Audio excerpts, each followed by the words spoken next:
Greetings, dear listeners. This is Jonah Goldberg, host of the Remnant podcast, brought to you by the Dispatch and Dispatch Media. No, you are not listening to this at 1.5 speed.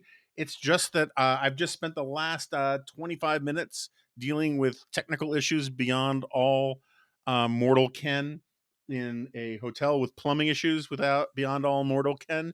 And I'm very excited about this podcast today. You know, people back in the day used to call me the Necromancer because, well, for all sorts of reasons, it was a prison nickname. We don't have to get into details, but I am in fact re-embracing that nickname because I have brought back from the dead someone who was dead to me.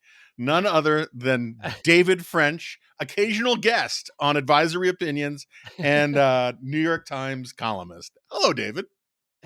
Hey, Jonah. I feel like Lazarus, after Jesus said, "Lazarus, come forth. I'm tottering out of your own personal tomb you put me into." First time that has been quoted on the Remnant. So first of all, just how's it going at the Times? It's going well. It's going well. I've gotten a few columns under my belt.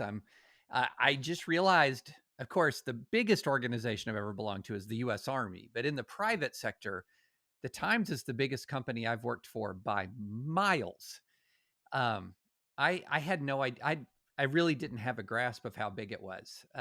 Logged on to Slack and it said something like 5,000 members, Really? which is, yeah, it's a lot of people. But no, everything's going well. People have been fantastic, very welcoming. I've enjoyed working with the team so far. It's going great. So you know how in like the U.S. Army, I think the rule of thumb, you'd know this better than I would, is that for every one combat soldier, frontline soldier, there are like 8. It's somewhere in the logistics in the back. I could swear that the New York Times, I thought the number was that they had something like 1,500 reporters.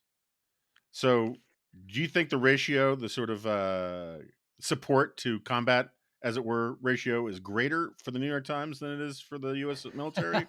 We're about the same.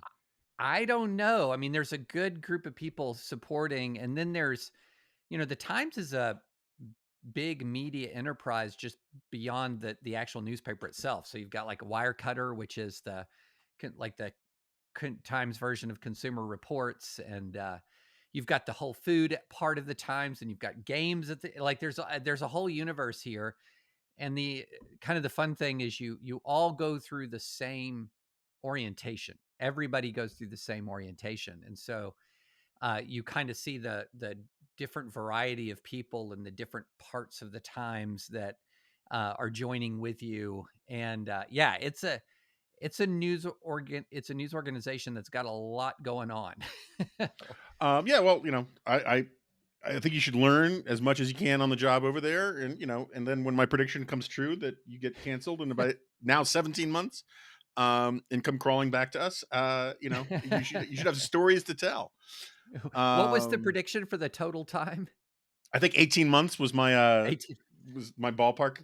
So it's hard for your contrarian stuff to kick in where you start punching more leftward amidst all of this Fox stuff.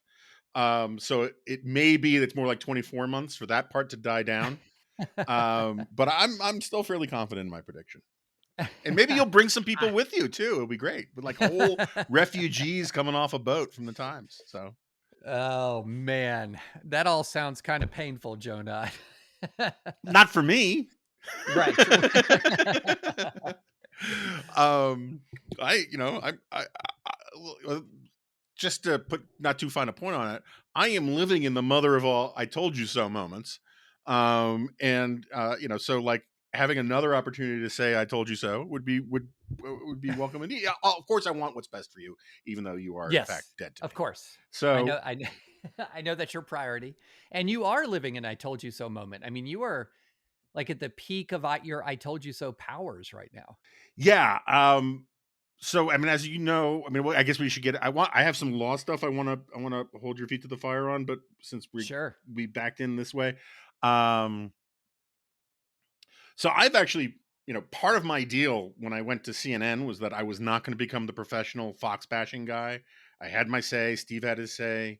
move on. Not it's not to say that I refused to ever talk about Fox, but I was just sort of like, this is not my brand, is to be like professional Fox basher. I didn't like the way Brian Stelter covered a lot of um, basically considered media criticism to be covering Fox News. And I just think that kind of obsession can drive people crazy. And I'm not obsessed with Fox, and I have a nuanced view on it. That said, when this latest Dominion stuff came out, and I got the all clear that I could reveal that I had been deposed by Dominion, someone at CNN asked me, "So, what would be the general thrust of your take?" And I'll PGify it and just say something along the lines of, "I told you so, mother blankers." Um, and that's sort of how I feel about this, because, like, you know, my whole criticism of Fox and the right for the last 7 years has been people are saying things they don't believe to be true, Yeah. to the point where they're convincing them that they're true. And so the remarkable thing about the releases from Dominion is that a lot of these people still didn't think they were true, even though I kind of thought they had convinced themselves. But like the fact that Hannity wasn't all in on it was actually kind of Yeah. shocking to me. It's not an Yeah. exoneration of him, but it was kind of shocking to me. So, like, what is your overall? I mean, I read your New York Times take on it and all that. What was your initial reaction to all this stuff? Okay, so my initial reaction was viewing it through the lens of being a former litigator, and through that lens was, holy smokes, this never happens. So, and this is what I mean by, normally when you file a case, if you're doing your job well, you file a case that is can already contains evidence that you believe can get you to trial, and that if you can present that evidence well to a jury, can win at trial. So you want to have your ducks in a row when you file the case. It's a bad idea to say, well, I know many things, but for me to really win, I have to kind of hope that when I actually get discovery, I'll get the evidence that I need. Because what you really do is you're wanting to say, I have the evidence right now. And then if discovery gives me more evidence, great. But I'm filing based on what I have. And when you read the Dominion complaint, they had a lot. Like, they had a lot. But then the discovery comes through, and you have not just one person, not just two people, not just three people, but multiple people in writing saying that the things that they're putting on air, they know to be nuts, deranged, crazy. I mean, you name it. And that's what was so shocking to me, because I already knew it was a Fox News scandal. But then through my litigation life, looking at it and saying, wait a minute, to use a term from the movie A Few Good Men, it's person after person after person admitting they ordered the code red, one after the other. And all that you're left with as a defense for Fox is really, okay, that this New York Times v. Sullivan standard is so lenient that our explanation that we put things that we knew to be false on air because they were quote unquote newsworthy, you got to like hope and pray that that's your thread. That's the very slender thread you're hanging on to. But I was really surprised. You do not usually get this kind of evidence in discovery in a case. Yeah, I mean, You just don't. when Rupert says it wasn't red or blue, it was green, and he put Lindell back on to spew his nonsense because he buys a lot of ads for the network. I mean, I had joked on CNN and kind of fell flat that was when Rupert's lawyers took out the black tar heroin and started tying off their arms. I mean, like, you're just not supposed to say it, out No, loud. no. But it had been texted, it had been emailed. It really is. If you took the darkest vision of what somebody on the right who's grown up hearing about mainstream media bias, if you took their sort of their darkest vision of what like CNN is behind closed doors, typing and emailing to each other about, well, we're going to beat the Republicans with a fake story. If this was your wildest imagination, but it was it was the right's own network, and it was behaving in sort of the way in which people would have imagined in their worst, sort of their darkest note, in their darkest ideas about how the rest of the media operates. This is how Fox was doing it and putting it in writing. It's really stunning. It's just really stunning. Yeah, so I mean, this is worth getting at for a second, and then I want to get back to the legal thing. But like, this is something that a lot of our friends on the right for a long time have always struggled to deal with when thinking about mainstream media bias. Right. Is the sociology of it has a lot more to do with groupthink than with Yes. with deliberate villainy, right? And so, Yeah. like, I am sure that Dan Rather and his team thought they had the MemoGate thing nailed, right? Or at least they thought it was good enough for air. To be sure, it wasn't like they thought they were doing something duplicitous or dishonest. They thought the story was true. They ran with it, but they were so caught up in groupthink that they couldn't imagine. There was no 10th man to say, hey, let's not have an orthodontist validate these fonts. Let's go do something else. And I think a lot of the problem with media bias has to do with the fact that there's nobody in the room who knows that the story, who doesn't want the story to be really, really true often. And I don't think that's the case with the right wing stuff, at least not the stuff with Fox right now. And I think that it's a hard thing for a lot of people to believe, because they're doing a lot of whataboutism now too, where Yeah. they say, well, what if we got if we got secret texts at MSNBC or Fox, we'd find out all sorts of things. I think you'd find out all Mm, sorts of damning things. I'm not sure you'd find the equivalent of this. no, I don't think so. I mean, you and I have both been part of both conservative and mainstream media organizations, and see texts, see Slack messages, understand the culture of the place. And I would back you up 100% on this, that a lot of the problems that you see are problems of groupthink in multiple radiating ways. And so, for example, if everyone is sort of on the same page, they can be gullible in a way that they wouldn't be if gullible with friends, for example, in a way that they wouldn't be if there's even one person in there to say, that doesn't add up, or excessively skeptical, or excessively skeptical of claims that sort of, gore the ox of their own side. And so you see this kind of natural consequence of groupthink. Throw on top of it, every organization is going to have some incompetent people in it. And you've got the recipe for the vast majority of what ails a lot of more mainstream media organizations, which is one of the reasons why I've been banging the drum for years, in a lot of these big institutions that are very, very, very deep blue.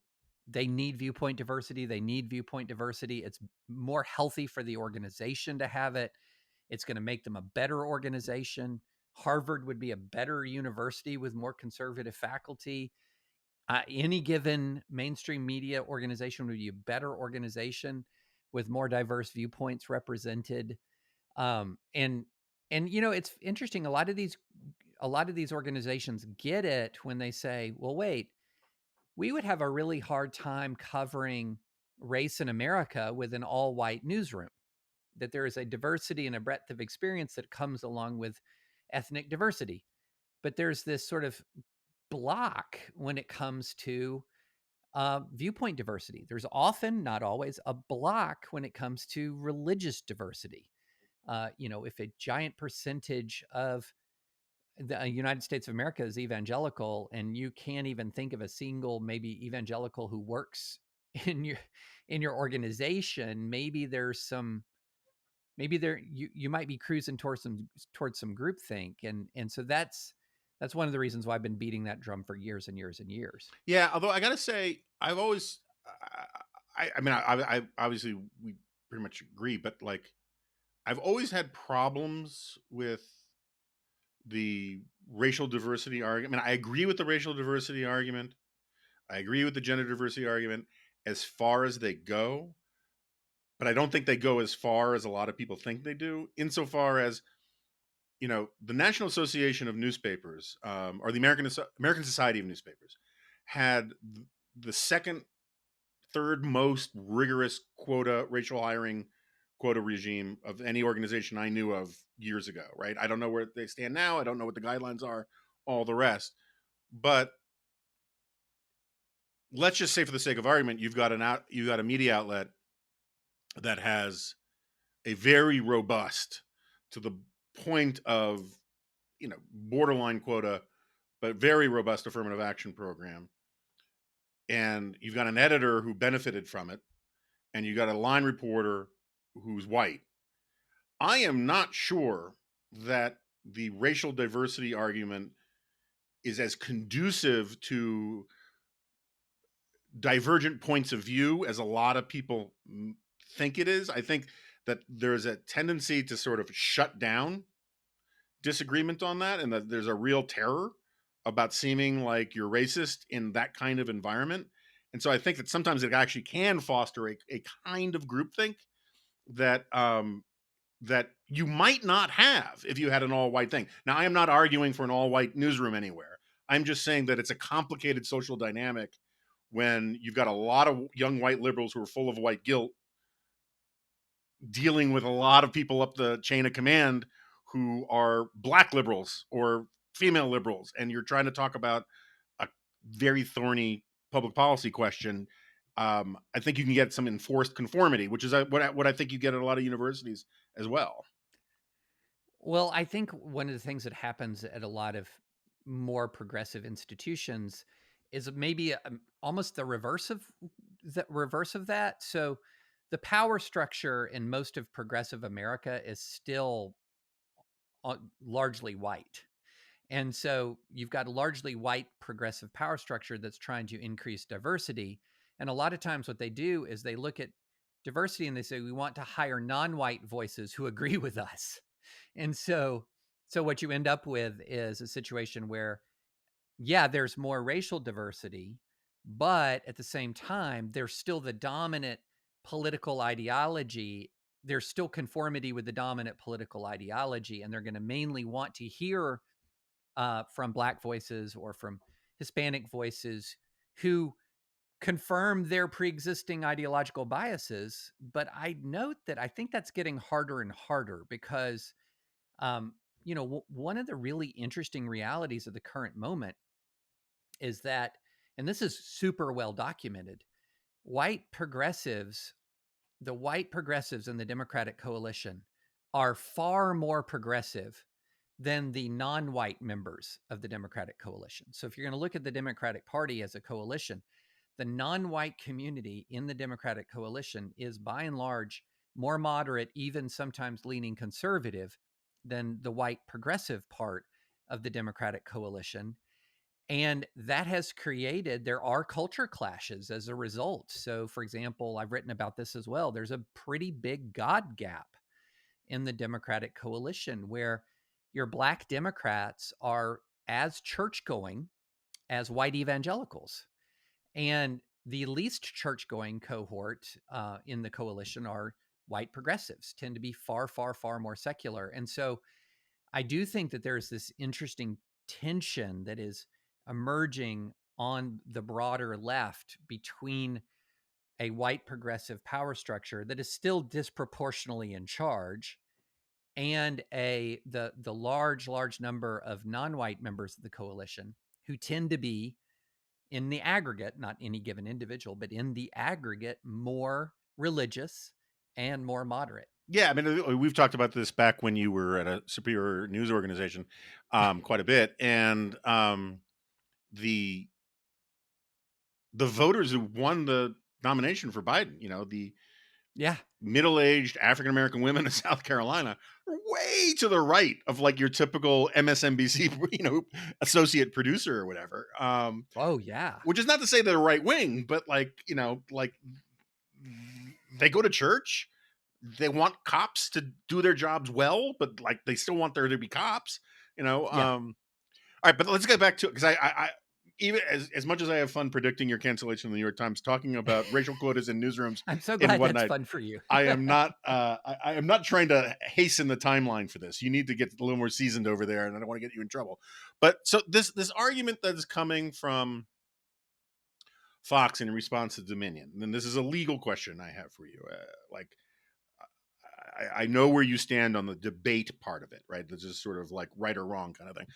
But as a legal question, so they're falling back very earnestly and very, intensely on this claim that the reason why they had Sidney Powell and all these people and on Mary Bartiromo and Lou Dobbs and Hannity and Tucker and whatever is that this was a big story. The president of the United States was saying that the election was stolen and that there was massive fraud.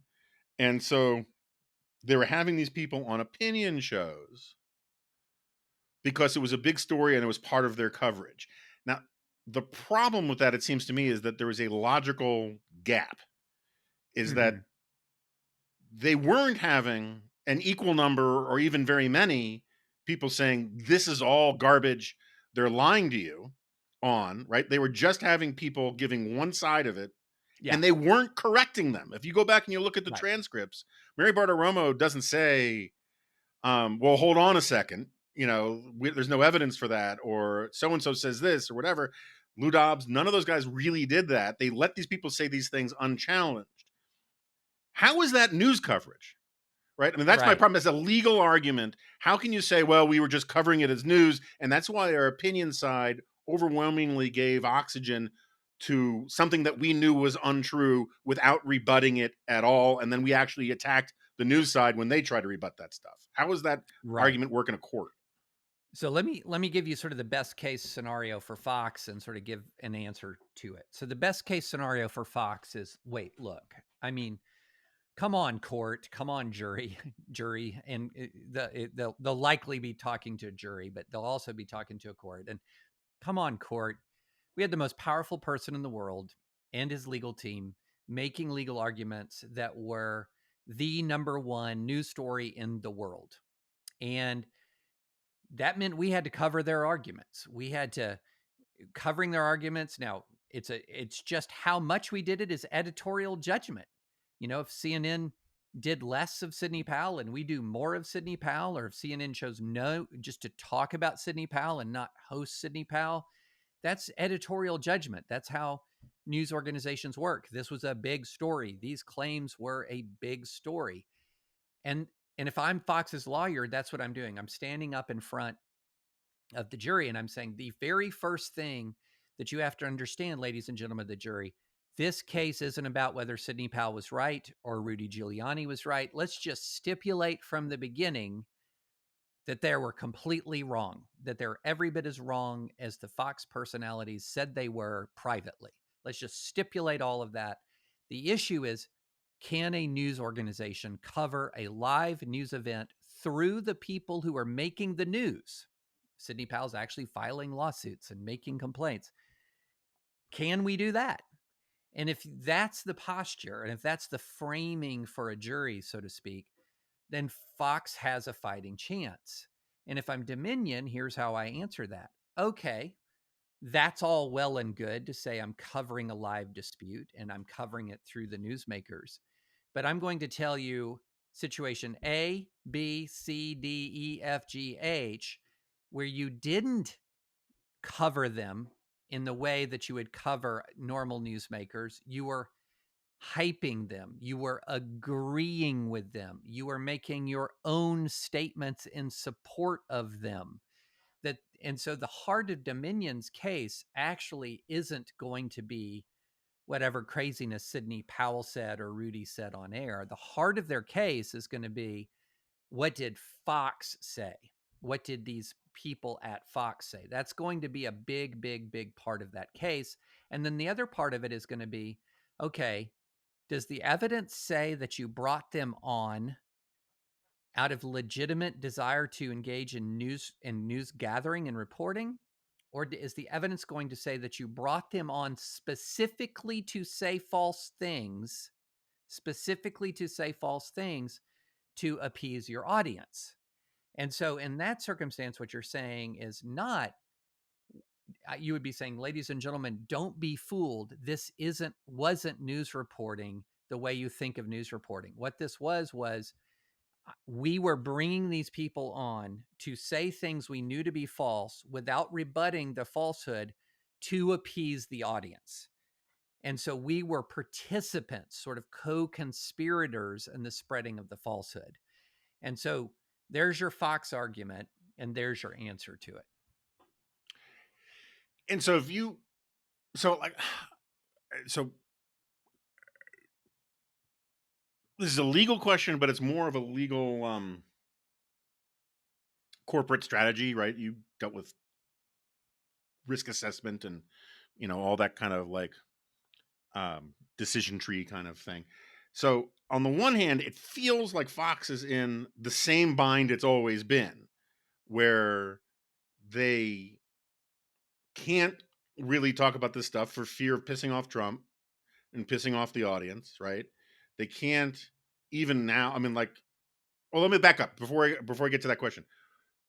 What is the actual legal, like, as a lawyer, right? Not right or wrong, but the soulless, sinister, cynical, Right. mercenary work that you lawyers do.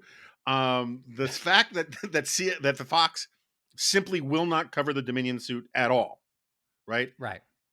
Is that something that pretty much any lawyer would tell them to do, or is that something that you think is not necessary legally as a legal strategy, but is necessary for a sort of a marketing thing to avoid pissing off the audience one way or the other? So news organizations cover scandal in the news organization all the time. Right. So, I mean, this is something that is, and they cover lawsuits brought against their own organization all of the time. And competent news organizations know how to wall off news and opinion. They know how to create internal teams that are, to use a term, a term of that we would use in the law, like we would call it a Chinese wall, where you create an internal team that's walled off from everybody else. You see this. I have seen news organizations expose to the public their own scandal. One of the more recent examples of this is Christianity Today commissioned one of their own reporters, one of their best reporters, to report out allegations of sexual misconduct against a former editor in chief of the magazine. So they reported out their own scandal in a way that really aired a ton of dirty laundry. And so um, the idea that it is somehow not possible for a news organization to report out its own scandal is just wrong. Now, if I'm a lawyer and I'm advising a news organization that has got the kind of evidence in the organization that we have seen, and we haven't seen all of it because there are redacted portions. If I have only my legal cap on and have zero concern for the integrity of the organization, I'm just trying to protect it from liability, I would be saying, don't say anything about this. Don't have anyone write anything about this, because one of the things you would have is then the lawyer for the other side holding up the Fox article, reporting out the wrongdoing, right? Fox News shows, if you don't believe me that Fox News did this, believe Fox News when it reports that it. And so, if you're just looking at it solely through the lens of liability and minimizing liability, and you don't care a bit about sort of the underlying integrity and reputation of the organization, I can easily see a lawyer saying, don't report on this. Don't mention this.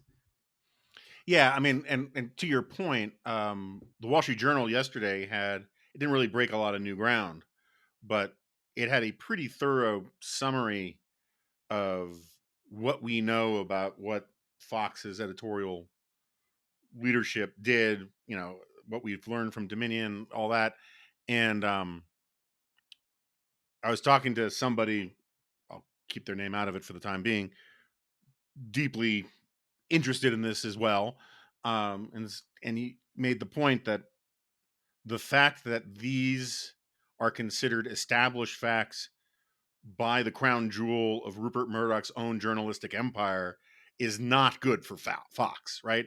There wasn't anything in there that disputed the narrative as told to by the Washington Post or the New York Times. Now, admittedly, Wall Street Journal is not Fox News, but like for a jury, that's the sort of the next best thing is to say, well, look, Rupert's own, Wall Street Journal Yeah. agrees with, our interpretation of this on the facts, at least.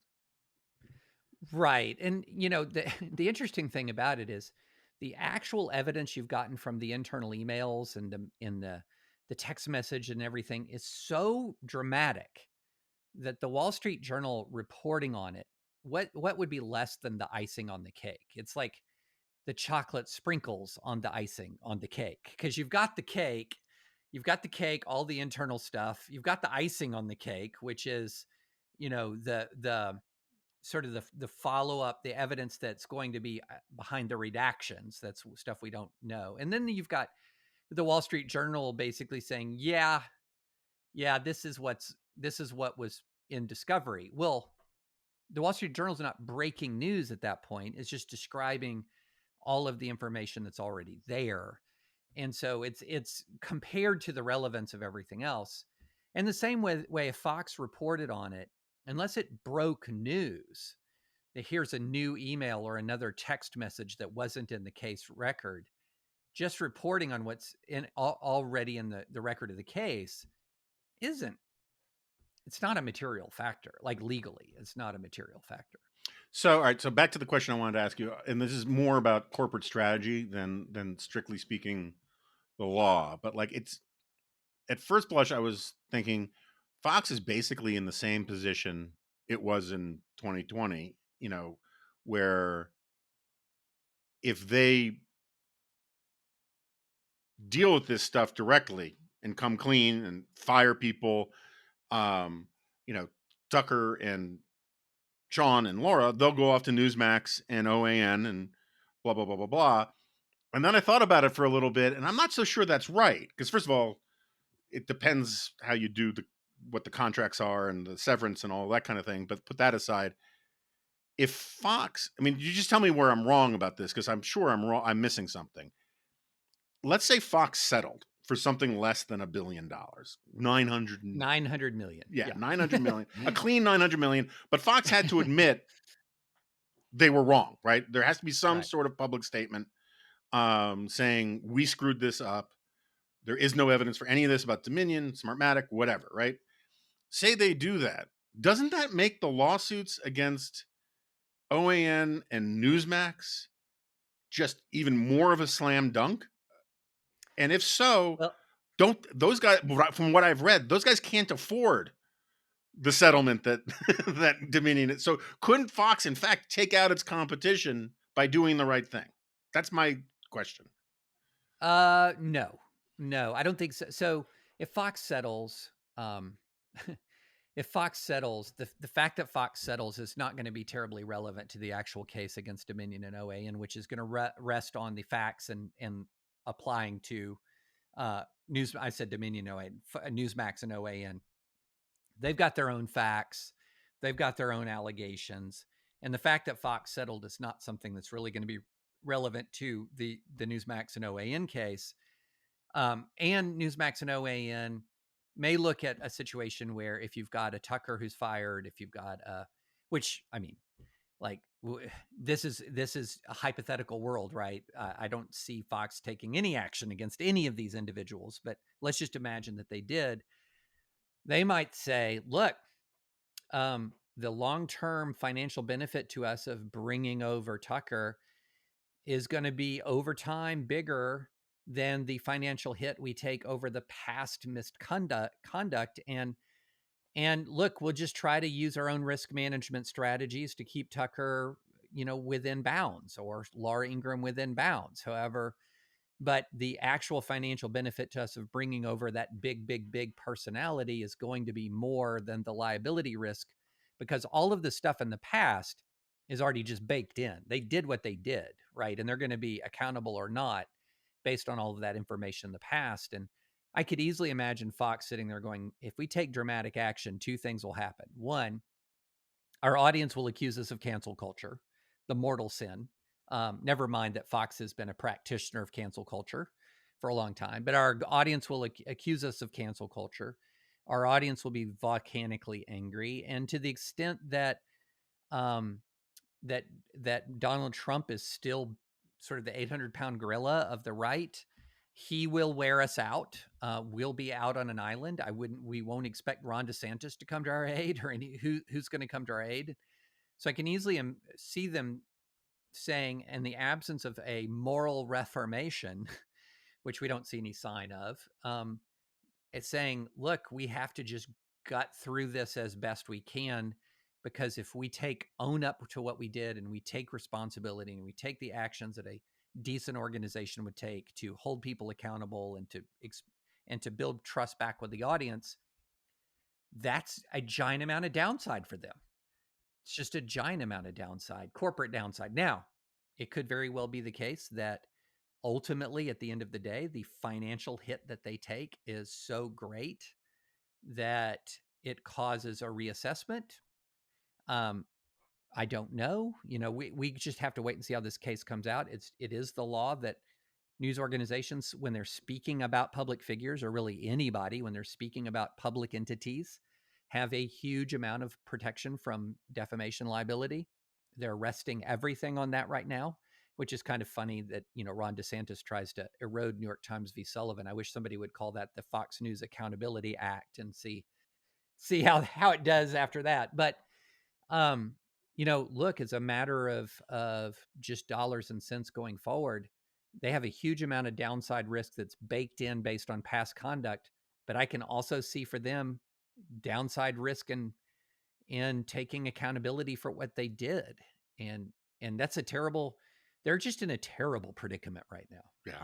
All right. I want to move off of Fox stuff in part because we are in the process of doing a very special Remnant with me, Chris, and Steve. That will be coming down the pike in a while. It'll be a live event, where at least that's the plan. So, and I don't want to I also just don't want to just dwell on this too much longer, but because I want to get to something else. So I've been thinking about this ever since you said something on that podcast you occasionally are a guest on, Advisory Opinions. For the record, I told Sarah that she should every single episode announce, we're really excited about today's guest, and then it just be you every single time. Yeah. I think that would be, but I guess, no one listens to me. She does a version of that. Yeah. She does, she introduces me differently every time.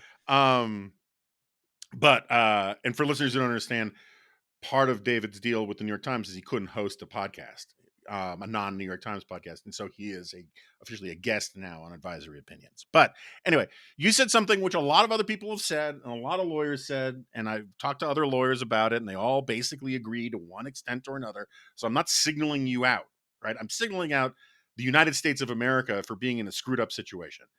When you were talking about the student loan case, right? You said something like, if they can get past the standing issue, this is going to be nuked from orbit, right? That it's going to fail. Roberts is going to, they're all going to kill it. It's going to be the Night's Watch taking turns stabbing Jon Snow, right? They're going to take this thing out. But they may not be able to get past standing. And what I mean by that, which you'll explain in better terms in a second, is that the way this thing was done is that the way Biden's thing was done, it's hard to make an argument that someone has skin in the game enough that they have standing in court to sue. Now, we don't have to get deep in the weeds of the specifics of the student loan stuff, which you guys have covered really, really well. There is something really messed up about our constitutional order that you can have widespread agreement that a lawless and let's just say for the sake of argument, lawless and unconstitutional act by a president of the United States, that if you design it in a way that you can't figure out how someone can sue, there's no stopping it, and the Supreme Court just has to allow it, right? Standing is not a constitutional doctrine. It is simply like a judicial, common law, rule of thumb, precedential thing to manage workflow. I know part of your answer is going to be, well, part of the problem is that Congress could fix this really easily by just saying you can't steal our prerogatives, but they're not going to do that. So isn't this actually a kind of a dangerous precedent that presidents going forward, if this thing stands up, can just simply rummage through old drawers looking for old laws find some weird phrase and craft an executive order to the tune of billions of dollars, whether it's about a wall with Mexico or whatever. And so long as no one can find standing to sue, there's just zero that can be done about it. Yes, it's dangerous, and I don't know a way around it within the system. I'll explain what I mean, because the bottom line, the traditional rule of standing is that if I'm going to go to court, I have to demonstrate that either me or the organization that I'm a part of, has suffered an actual harm as a result of the legal of the action that I claim is illegal. So it's what the phrase will be: concrete, particularized injury. It's not that um, I'm just claiming this is illegal and I want somebody to stop the thing that is illegal. It is I have been harmed. And so why do you have that rule? Well, one is just a matter of sort of judicial economy. I can't even imagine a system where you would have any person is capable of saying that any given action is unlawful, and they can walk into court, have a judge hear it, issue an order, stop the action, whatever that action might be, regardless of whether it harmed me or not. That's a recipe for chaos. It's especially a recipe for chaos in a continental-sized um, democracy with hundreds and hundreds of courts. And especially, in the federal courts, what we have is a situation with these nationwide injunctions, for example, where you can find, if 49 judges rule against you and the 50th judge rules for you, you get your nationwide injunction. That's already a big problem.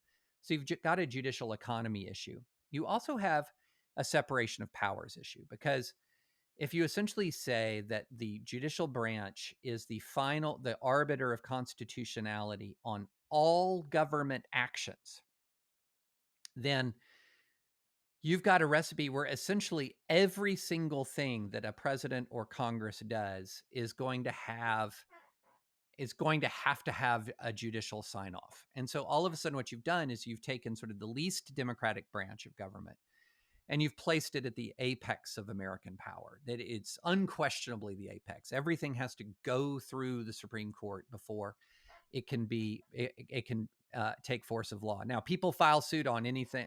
People file suit all the time when they don't have standing, and so courts actually hear those cases to kick them on a standing basis. But you would really start to upset the basic constitutional order in some pretty important ways if you said that every single action of the elected branches of government is going to have to get a judicial sign off. And then any given individual, no matter the tenuousness of my relationship to the undertaking, has a chance to go into court.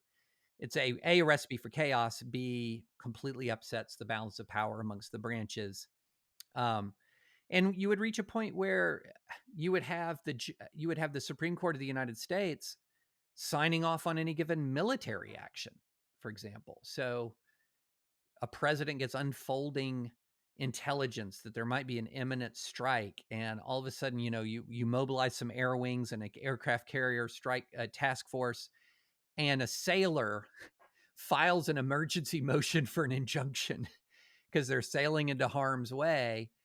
And the argument is, well, it looks like the president might strike before Congress declares war. And the president says, wait a minute, we've got an imminent, I'm acting in response to an imminent threat, and here's the intel. And then the court's going to decide whether this is commander in chief authority or whether this is, Article 1 declaration of war authority.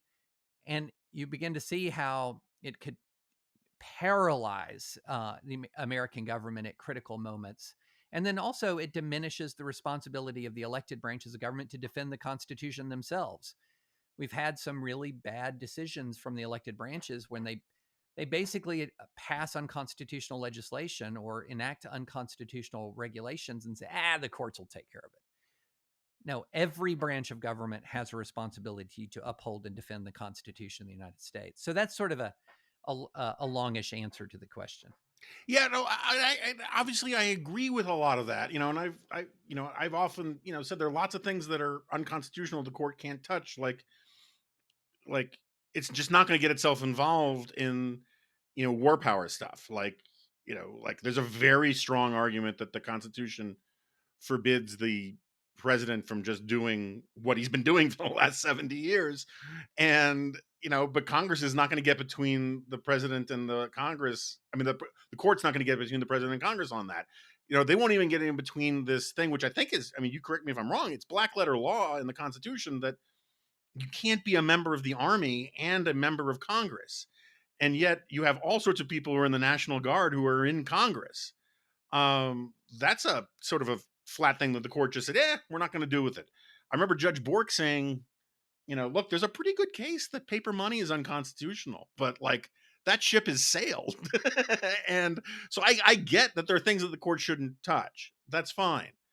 At the same time, like I have a bit of a problem with your answer insofar as you're throwing up totally legitimate horribles about what would happen if we tweaked the doctrine of standing a little bit, or even passed a law to tweak the doctrine of standing a little bit. And and my response is like, look at the horribles we have right now. You just had the president of the United States issue an ukaz or an edict, or a fatwa saying, I'm just going to give the core members of my own coalition billions and billions of dollars, even though there's no way the Heroes Act was intended for anything like this, right? And you're telling me that if the friggin' loan servicing outfit in Missouri can't sue for this, there's no stopping him because Congress isn't going to do his problem. And so, like, I think we both agree that if Congress, fundamentally, it's like, look, when you knock out one leg of a three-legged stool, bad things happen, right? I think the founding fathers screwed up in that they never intended, they never foresaw, and I kind of get it, that Congress would not be a zealous guardian of its prerogatives and power. And there was a good reason to think that they were going to be right about that for a really long time until they stopped being right about it. And it has stuff to do with the electronic media and all sorts of incentive structures and primaries and yada, yada, yada. But unless you have a plan for how to make Congress, how to like grow a new set of testicular fortitude generators for the Congress, I think we got to think creatively about like how this is going to work going forward. Well, two things in response to that. One, the dirty little secret that isn't even a secret anymore is that standing doctrine has been evolving quite a bit to the point where just standing is not hard anymore. It's actually not difficult to get standing to challenge a whole host of executive actions. And we've even seen that under this more conservative court. The Roberts Court heard a number of challenges to Trump administration actions. That before then heard a number of challenges to Obama administration actions where the standing argument was a little bit attenuated. So standing doctrine has already been expanding. And number two, the student loan case isn't necessarily actually the best case for saying that standing doctrine is broken, because we know there was an entity that absolutely has standing. It's MOHELA, the organization, the Missouri Higher Education Loan Administrator Organization, that it has standing.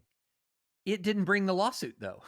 Missouri brought the lawsuit with other state governments, and one of the questions in the oral argument was, why didn't MOHELA bring the lawsuit? Because it's got standing. And the answer was, well, Missouri politics. That's not a good answer. I That's agree. not a good answer. So the student loan case is sort of we know there's an entity. We know there's an entity that has standing. It just didn't sue. And that's an interesting issue here in the case. But I would say that the standing doctrine has been expanding. There have been a number of cases that have been heard just in the last 5 to 6 years that if you were talking to law school age David, I would say, I don't know that you're going to have standing for that case. And so, their standing doctrine is expanding and I think in some healthy ways, but I think if you disconnect access to courts from concrete and particularized injury, you're upsetting even more than it's already upset. the balance of power between the branches of government.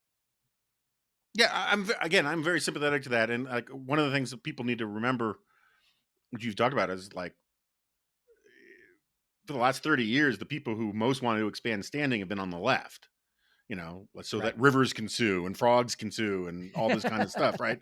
And uh, and it's interesting. A lawyer friend of mine pointed this out that like for understandable reasons, somewhat because of Dobbs, but um, like the standing thing,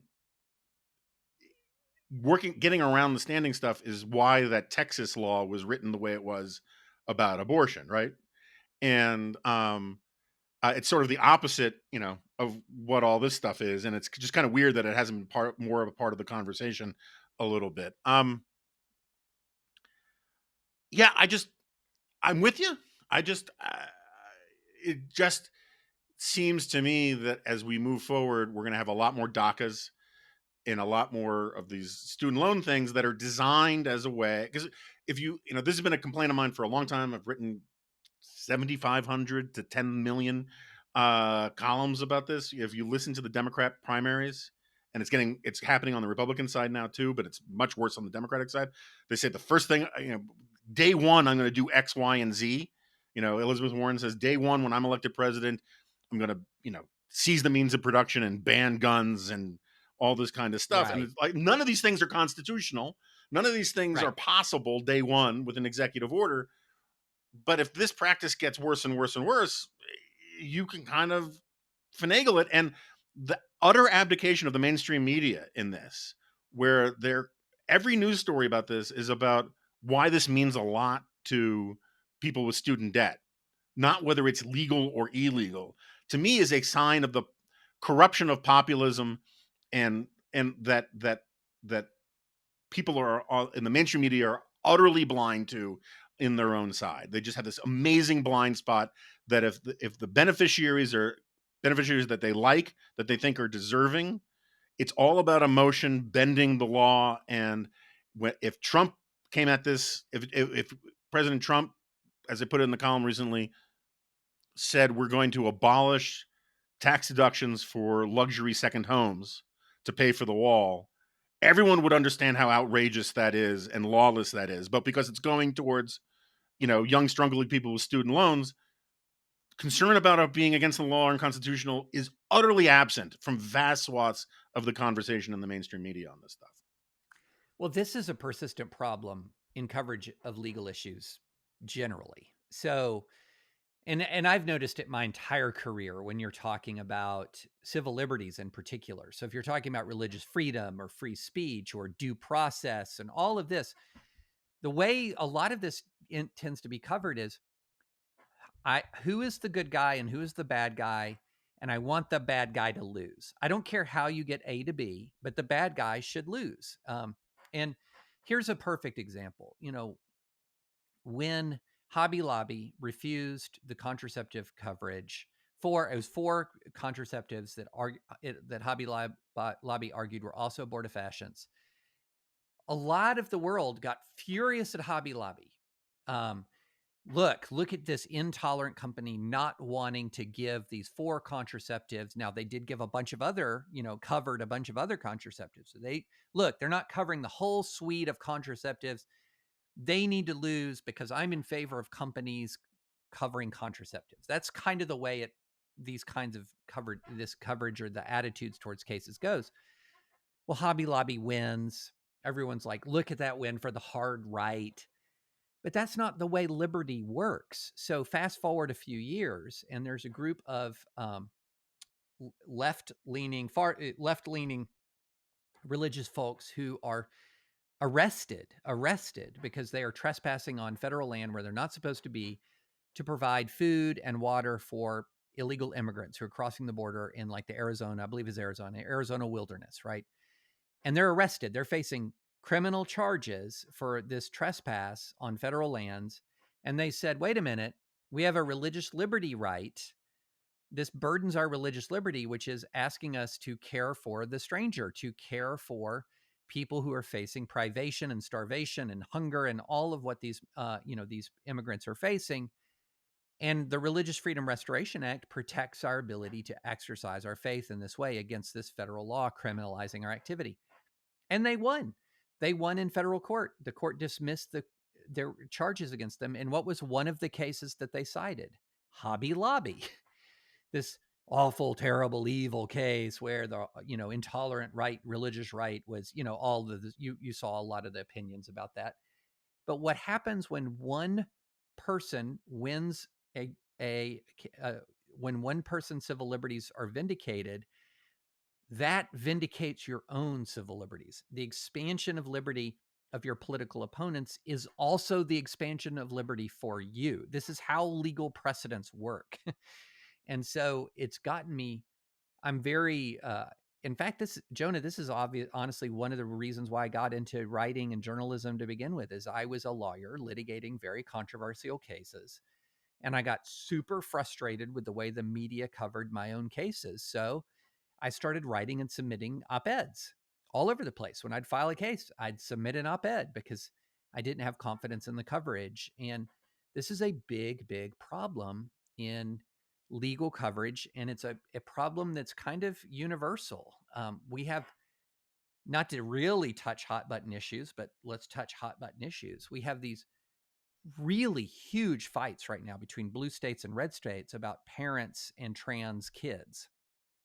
And both blue and red states in different ways are undermining parental authority when it comes to trans kids. And I'm sitting there waving my arms in the air going, wait a minute, can we just put aside from the moment which side you fall on, trans kids, and ask, do we want the state interfering with parental responsibility for children in this way? And this is a persistent problem in coverage of legal issues. You look at, well, who's the good guy and who's the bad guy, and people don't pay nearly as much attention to the underlying legal issue at stake.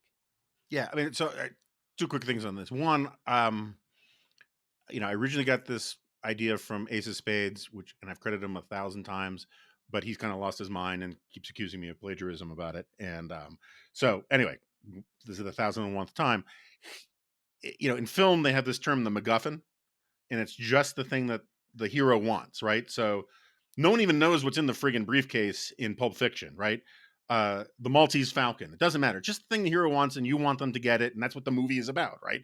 Ark of the Covenant. And we cover presidents in this country like they're the hero in a movie, and they're trying to get their MacGuffin. And the example I always use, which he pointed out, back in the day, was Barack Obama said 24 times, something like that he literally didn't have the power to do the DACA thing, and he had to have Congress do it. And he would say, "I'm not a king. I'm not a, the Constitution, blah, blah, blah." And he says, "I'm not a tyrant." And then he goes and does it, or he does a version of it, right? And we can argue about whether he actually, whatever, that's fine. The response from the mainstream media was, he got the MacGuffin.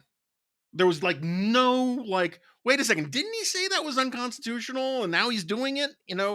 And that's how that's how Fox covered Trump when he was president. And it's the Constitution stuff is only relevant when it's a hindrance to the other team. But the idea that it should be a hindrance to our team is something that is really sorely lacking in the way we talk about all of this stuff. Yeah. And then the second thing I was going to bring up, but go ahead, because I can't remember what my second point was. I was just going to say that's 100% correct. And it's one reason why civil libertarians are are about the smallest tribe in America, because the civil libertarians are saying, okay, hold on. Between a Christian Bible study in a library and a drag queen in a library, what I'm interested in is access to the library, right? And so, or between, if you're supporting due process, whether it's somebody who's accused of a crime in urban Chicago or somebody who's accused of sexual assault in a university, everyone should get due process. But different people on different partisan sides often have dramatically different views of free speech or of due process, depending on who's speaking or who's accused.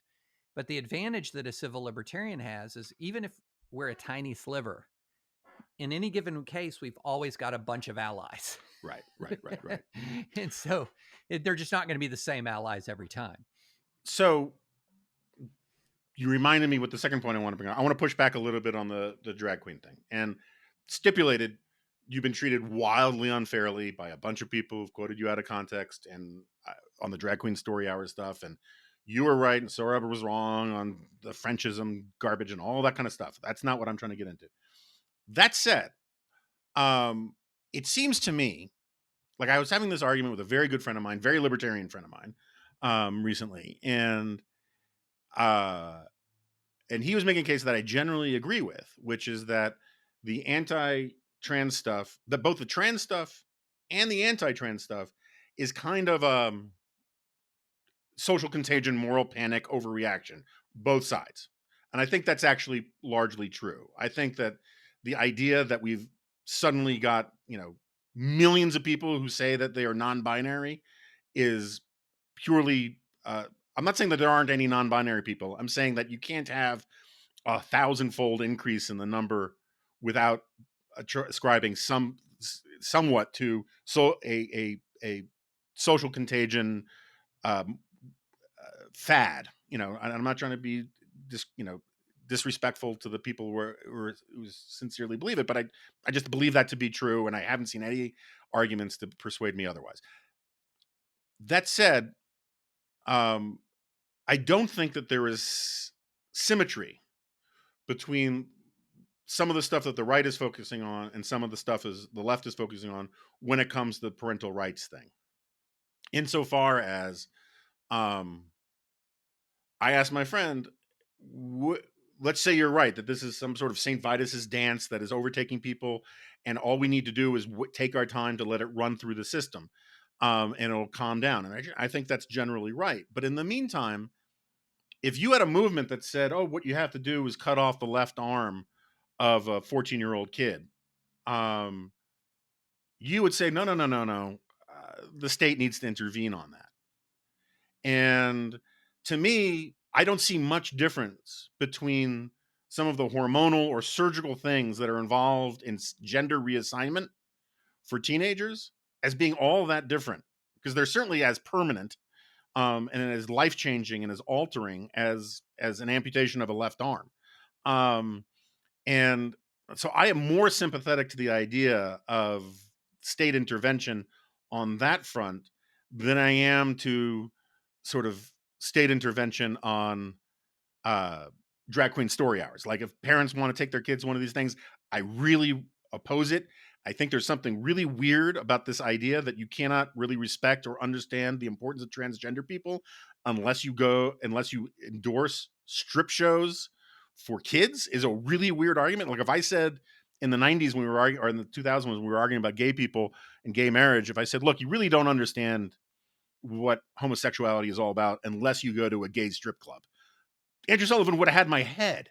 But somehow that's right. The argument for the transgender stuff. Anyway, so my point is, I just think the asymmetry thing is wrong, or the symmetry thing between where the right is overreaching and where the left is overreaching. I don't think they're really talking about comparable things. Well, yes and no. So in the one sense that can the state say, for example, bar permanent life-altering medical procedures by minors that undergone by minors? Yes. Okay. Like if you look at California, which has extreme protections, such extreme protections for kids who want to get, what they call gender affirming treatment or whatever in California, it has extreme protections so strong it can override parental rights. California also has a lot of limitations on when you can get a tattoo. Okay. So the ability of the state to say a person and minor child is limited in the way that they can access permanent life-altering treatments, surgeries, drugs, etc. That's traditionally within the sphere of the state, right? That's traditionally within the sphere of the state. Now, the issue with the parental rights stuff is not Well, what happens if someone violates a pre-existing valid state law regarding this kind of treatment? It is someone obtains legally available treatment obtained in good faith after consultation with doctors and clinic and psychologists, etc., and they're a parent of a child, and there's no breach between the parent and the child. They are operating in good faith lawfully, and the state comes in and says, we're going to take your kid. Now, that's a different deal. That's a different deal because and that's a situation that I think gets really dangerous, because then you start to say, okay, well, you're starting to then expand one of the problems that I have with the way the left deals with this issue, where it's going to essentially say, we're going to have this California law regarding transitioning minors, is a really scary thing to read, especially if you were a parent of a kid who wanted to transition and you had objections and you're working through this as a family, and a family member could take them to California. And not only under the statute would you have an ability to engage in some pretty dramatic treatments of this person, the ability of the parent to even find out about it would be limited. That's an incredible intrusion on parental rights. It should fall in the event of a legal challenge, it should fall almost instantly. Like that, or this idea that school officials are not going to tell parents about a kid who's transitioning at school. The justification for these really extreme actions is, well, we're presuming abuse. Essentially, that by not indulging, or if the child has a fear that the transition won't be affirmed, or by not indulging the affirmation, you have presumed abuse. Well, that's a big expansion of the role of the state in evaluating parents. And so, again, I'm not saying these are the same thing morally. I'm not even saying they're the same thing in aggregate legal consequence. But whenever you do something like expand definitions of abuse beyond currently existing parameters, and then say, well, we're going to remove children from homes in the event of abuse. Well, what's abuse? Well, that's a malleable thing. That's a malleable definition. You're in a dangerous place. You're in a dangerous place, and I think that's a real problem that as we're talking about these debates, that you have to reckon with. How much are we going to change the very protective doctrine that we have for protecting parents' authority over the care of their children and the raising of their children over these culture war issues? And I'm saying you need to be really, really, really careful, especially since, Jonah, there are other ways to deal with this. And I think that's so I'm very concerned about what's happening on the parents' rights front in the culture war. I'm very concerned what's happening on free speech in the culture war, where it's not enough to say I'm against X or Y. You're then going to intrude upon traditional constitutional rights to make sure that you can punish or ban X or Y.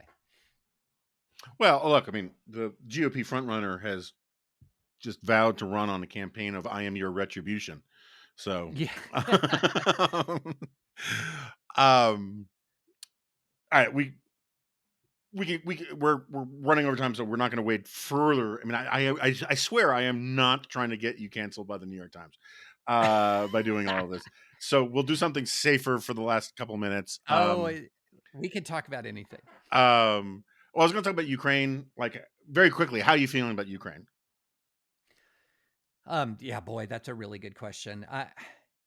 My basic concern with Ukraine is that Ukraine's defense depends on two things.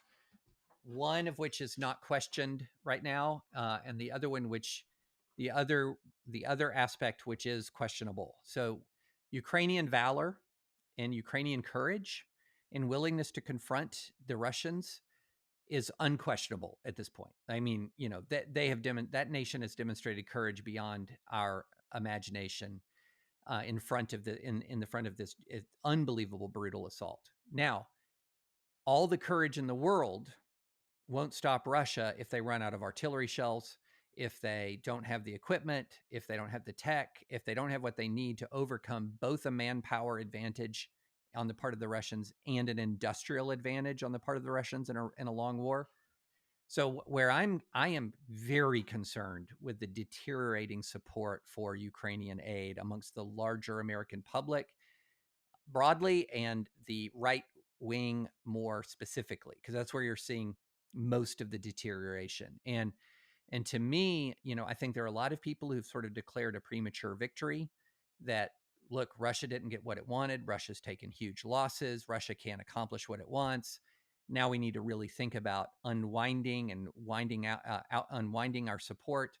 I think that is incredibly dangerous, incredibly dangerous. And, Russia seems to be in this for the long haul.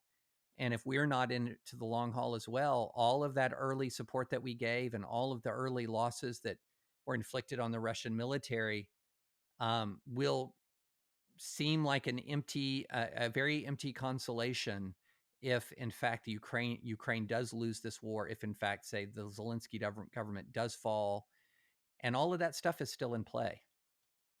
Yeah, look, I agree with entirely with that. I am somewhat.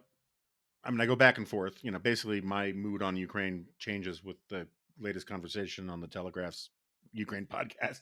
But there is this. There was a piece in The Economist about this, and I was talking to a foreign policy guy about this. There is this sense that it is dawning on Russian or not Western policymakers, foreign policy guys, that the Russian offensive looks like this is it, and it's kind of a fizzle, and which is really amazing, and that there is an actual opportunity here to sort of stop doing this layaway installment plan. We'll talk about tanks, get tanks, then we'll talk about planes, but actually give them the stuff that they need to win. And if that actually happens, then you know, my mood goes up about it. But I, do you have an operational theory about on the sort of populist right about why this?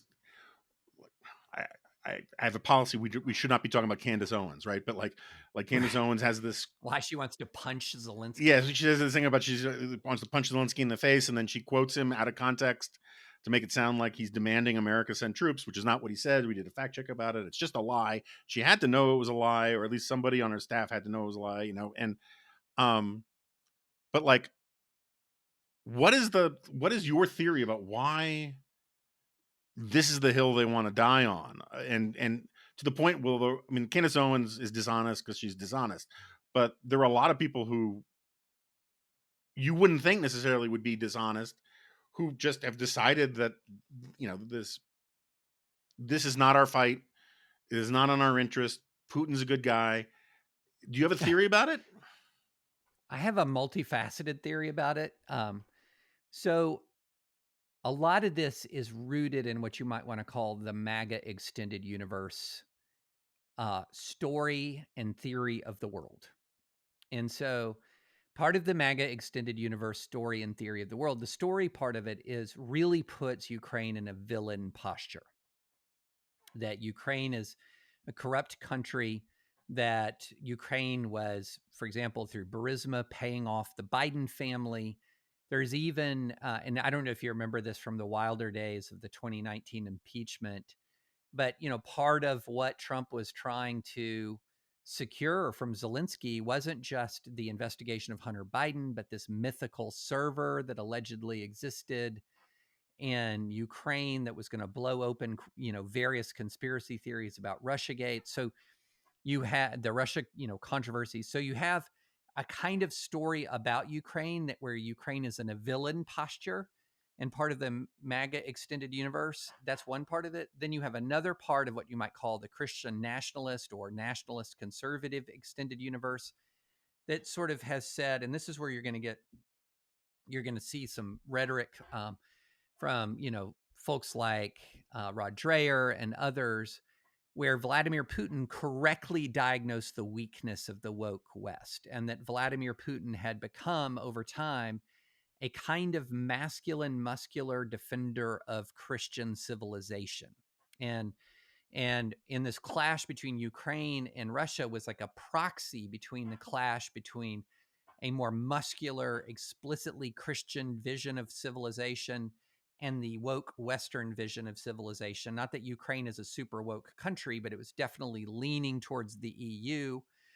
And so part of this, there's a theory of the case that Vladimir Putin actually was showing, was a person who demonstrated the strength the West lacked. And Jonah, I'm sure you saw things like Ted Cruz tweeting a contrast between a Russian military recruitment ad, this is before the war, and a US cartoon from TikTok.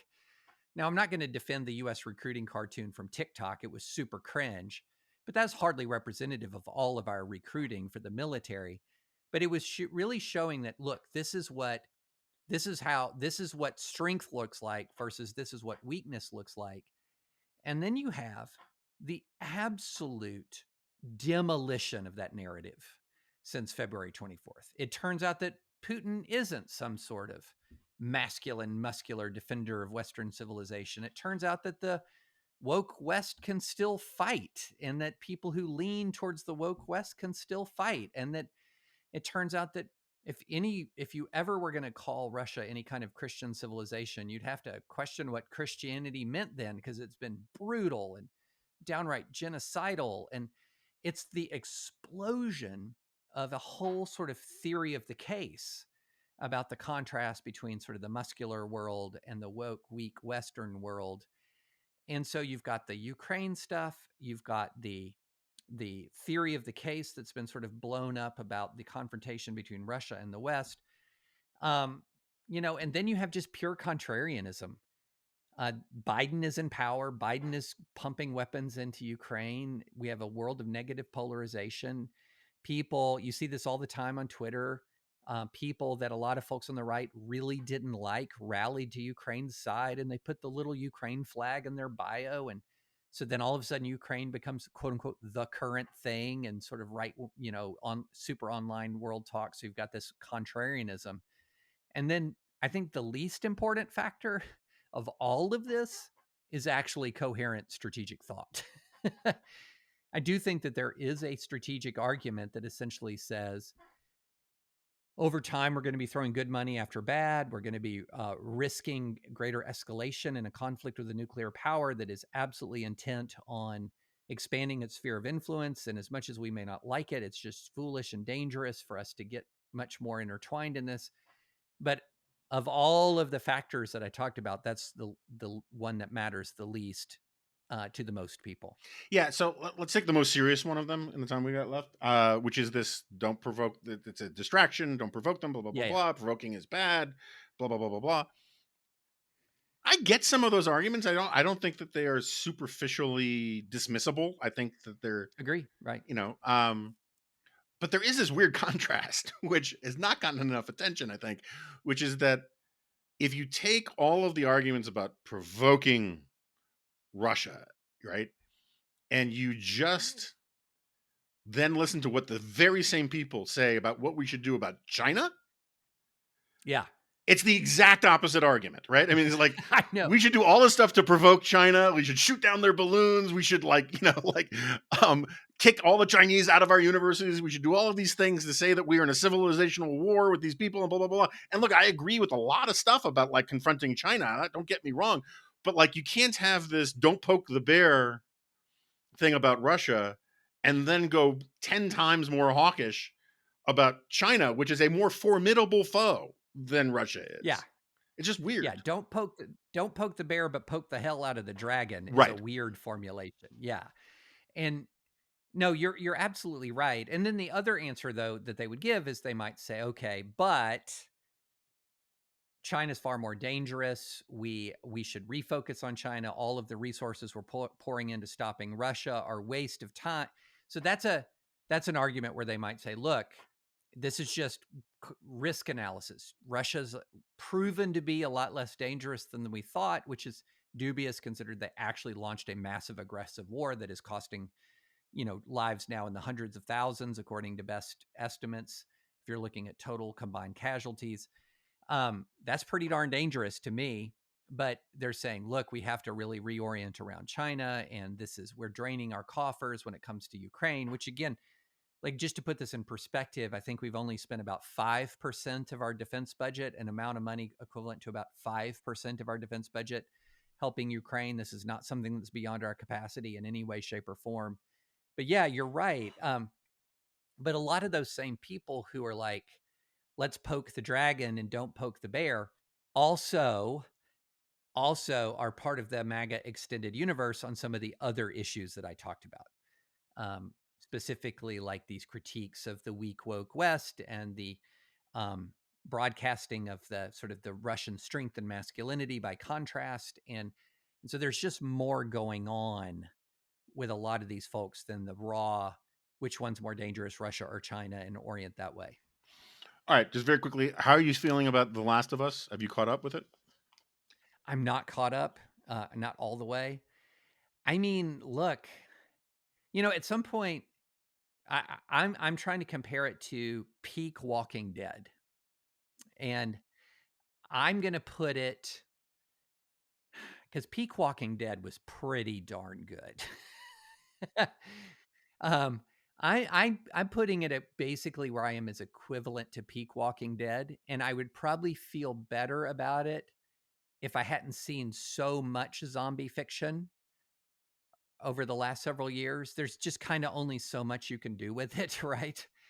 Um, I think it's right there at the peak of the genre. But it is not sort of a life-changing entertainment. Yeah, the flashback episode, which was the one before the latest one, I thought was a big step backwards. And I've had Mm. this argument with people. But no, I think it's good. So like, but you saw the one with Ron Swanson, right? Yes, yes, Yes. yes. So Sarah and I were joking about this offline about how my comparison was like um, when I drive my dog to the vet, and like at the beginning, you're really excited about how it's we're going to the park and this is exciting and bouncing Right. all over the car, and then the dog is like, wait a second, this isn't the way to the park. What's going on here? Yeah. And when that episode started with like total prepper vindication of Ron Swanson and became Yes. this moving gay love story. I'm not saying that you have any problem with the gay love story, but the bait and switch would have, I just thought it was kind of hilarious to think about, like, because I had that kind of reaction again. I thought it was a great episode, but it was like, Mhm. wait a second, I want more of like Ron Swanson was right about being a prepper, and less about the true meaning of love or whatever. It's funny because if you're talking about like zombie fiction and dystopian and post-apocalyptic fiction more generally, a lot of it is so fundamentally conservative and some really like the whole side of, hey, he was armed and that was good. And he was prepared for the apocalypse. That was all of that, to use the sort of online lingo, codes right. And then people get really mad. I saw people on the right get really mad because there was a gay love story. And it reminded me of some of the arguments over Walking Dead, which I thought Walking Dead was like a multi-season advertisement for the Second Amendment.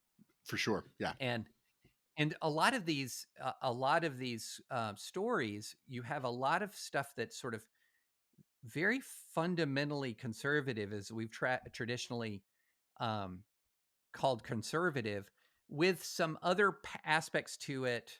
Instead of an opposite sex love story, it's a same sex love story, or you're going to have some sort of controversy over some sort of political point of view expressed maybe in one episode of Walking Dead. And I'm like looking at it saying, you can paint a battleship in rainbow colors, but it's still a battleship.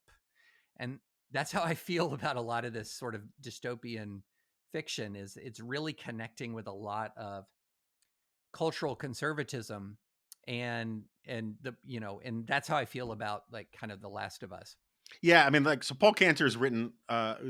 Was a literature professor at UVA. I think he's retired now, but he's written a lot about pop culture, and he kind of takes that approach to a lot of things. Where he says, if you can take a step back from like the red versus blue, Republican versus Democrat kind of stuff, and actually look at the sort of the deeper cultural themes of a lot of pop culture. There's a lot of American pop culture, even if it's loved by liberals, is very, very small c conservative. And I think that like, and so like part of his thing about The Walking Dead, it was like, Americans are this pragmatic, can do people who don't need, who don't rely on the state to do things and blah, blah, blah, blah, blah. And you can take or leave the analysis, but I think he's onto something in his approach. And this is why I've always argued that science fiction in a really fundamental way is um, conservative, small c conservative, is because it needs to hold human nature as a constant. And so the environment changes and it's fantastical future or fantastical past or whatever, and there's cool technology or there's dragons or whatever. But the way for the reader to relate to the actual characters is the appeal to the common human nature, which is unchanging. And I think that that's something that kind of gets lost in a lot of the epiphenomenal commentary about a lot of these things. Well, I mean, a great example of that is, so I don't know if you remember, back in Avengers Endgame, there was all of this talk about how Disney was going excessively woke in Endgame because they wanted to appease feminists by having an all-female superhero charge against Right, Thanos. right.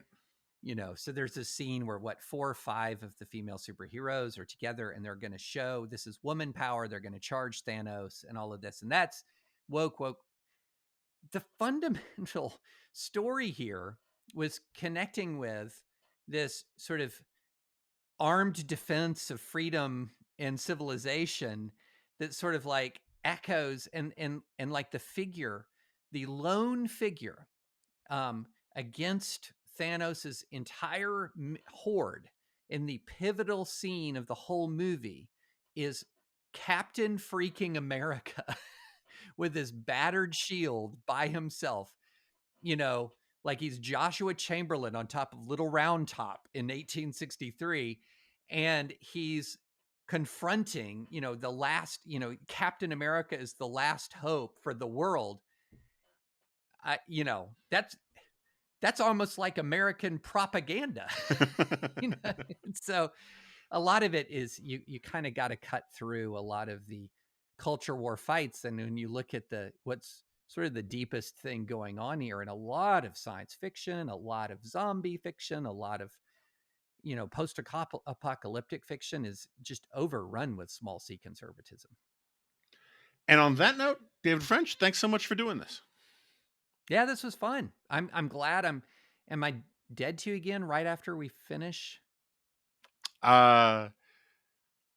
Probably for the sake of rhetoric, but and not in reality. Okay, I okay, mean, good, good, good. I'm going to be introducing you as the man who's dead to me for quite a while until you come back to the dispatch. Um, but thanks again for doing this, and hope to do it again. Yeah, this was fun.